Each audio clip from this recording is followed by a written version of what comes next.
tell me that you're doing fine. Morning color lights the hall, pulls you right on through the door. So hold on to all that feeds your soul. I know a place where the sun shines every day. Laine looked at Sethlin. He looked like George G. of her graduating class. She held her arm at the elbow. It hurts, but I can accept all things as they are while calmly pursuing my own growth and self-mastery, she thought. On the tree, she saw someone had etched the words, "Make art, not love, not war, just art." She saw a tiger symbol below it. Tiger symbolism reminded her that persistence and patience were necessary to attain her goals as well as stay in her own energy. It was a difficult process, but she thought the results would be spectacular. One could say Max and the others destroyed her life and reputation in that small town, or that they set her on the stage for a world platform.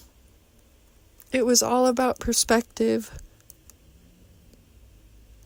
She thought she should be thanking them. Now she would soar, living the life she had to the fullest, because she deserved to.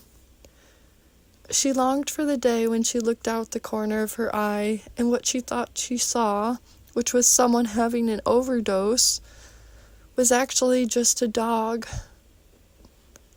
shaking out its back leg, and she would be relieved and happy. And maybe her days would become brighter, more innocent, merry, and even cute. "I'm going to see how he's doing now," Sethlin said. "You sure you're good?" She had other things on her mind. It was like she was already walking the trail in front of Sethlin and Cuchulain, instead of trying to wait for them to catch up to her. Laine was consumed with writing what was in her head, her creative ideas. She'd scribble them down as she walked. Maybe focusing on her goals was giving her more courage than she had before. Her dreams had brought her this far. She knew they were going to take her even further. The after effect of his torque seemed to hurt him the most. "Come on, buddy, you're going to make it," Sethlin said. "I think I saw him steal some cough syrup and chug it in the bathroom," someone said. For once, Laine was more concerned about herself. In her mind, everything doubled as something ancient, but now she was thinking this youth from the forest doubled as one of the shelter kids who had joined Pine Creek Job Corps to learn a trade. Pine Creek was a high school alternative that suited many of the youth in their program and was located up West Fork of the Bitterroot. They were threatening to shut it down due to funding. Laine thought this was a shame. She looked around and examined the work of many hands that went into building the Corlea Trackway. This is frustration and angst, channeled in the right way. Then she looked down at Cuchulain. And this is not. She prayed to Saint Vitus, who was the patron saint of epilepsy, and somehow it worked because Cuchulain had stopped having seizures, or a drug overdose, or whatever it was. Everyone had deserted now, even Sethlin.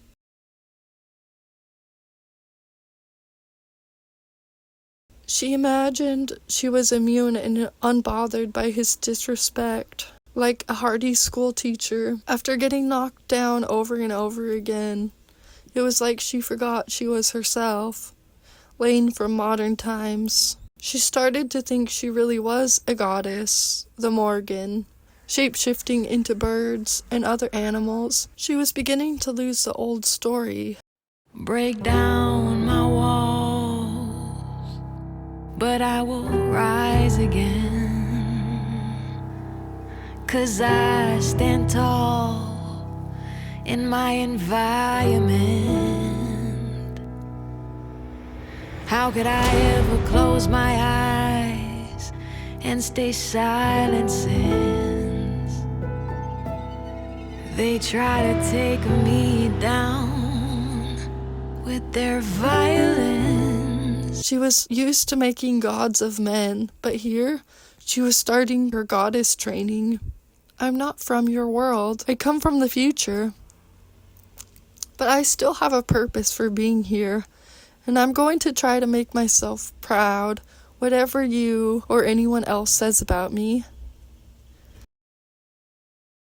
You look kind of like my ex, Max. He made me fall for him, then split. Sometimes I think you are him, are you? She asked. He was blinking on the ground next to her, squinting up at the sun, and she wasn't sure how coherent he was. He didn't treat me very well, but made me think that he cared for me in the beginning, she said. Then he looked at her. It was like he was glaring. I'm Cuchulain, named for Colin's hound, Cuchulain. I earned that name this way. After I slaughtered the hound, I stood guard in its place, but before that my name was Setanta. I'm of the Ulstercycle, in Irish mythology. He spit the piece of grass he was chewing. Of course you're not Max. You're only 17. There was once a Roman emperor who never aged after he turned 18. His name was Constantine. Get it? Laine chuckled, but he didn't seem to get it. What do you think your biggest challenge in the battle will be? She asked. I am Cuchulain. I have no weaknesses, he said. But you must, she said. She knew every warrior had a weakness. There was strength in knowing. What are yours? He asked. I don't know, maybe impulse control, Laine said. And Laine felt, at this moment at least, she was right to leave home. It was the hot summer after her brother died. The heat was doing something to her. It made her think she had come too far and had been living in the city too long to quit now. Impulsive I may be, but my initial impulse is usually right. She had many talents and good luck was on her side when she continued on. Even her faults would be judged kindly by those who loved her. It's the year of the coming sun, Cuchulain said. I'm not supposed to be in this prehistoric age. I'm supposed to be moving forward with my life, Laine said. Maybe forward looks backward sometimes. A good future needs some bad memories. It seems silly to recall. She fell in love and he didn't. He rejected her and chose someone else. It was as simple as that. She was a complex person who had to rebuild her life in order to move on, and in the process became a shapeshifter. Compassion, empathy, open heart. I know it's hard. Some march on the boulevard. Some build, some pull apart. Some blame, some do their part. Bring light when we're in the dark.